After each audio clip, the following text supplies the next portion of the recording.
Creating a form in ClickUp is a powerful way to collect information and automate task creation.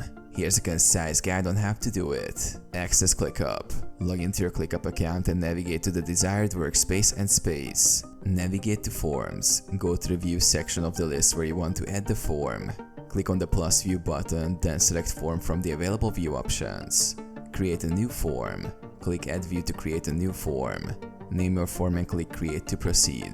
Customize form fields. Use the drag and drop editor to add fields to your form.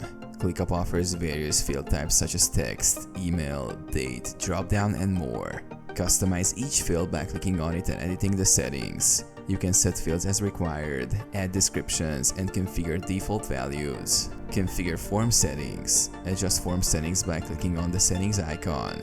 Here, you can set form submission options, such as whether to allow multiple submissions and where to save the form responses. Optionally, you can create automations to trigger actions when the form is submitted. Share the form. Once the form is ready, click Share Form to generate a shareable link. Copy the link and distribute it to respondents via email, social media, or embed it on your website. Review submissions. Form submissions will automatically create tasks in the designated list. Monitor and manage these tasks as they appear, ensuring the collected information is utilized effectively.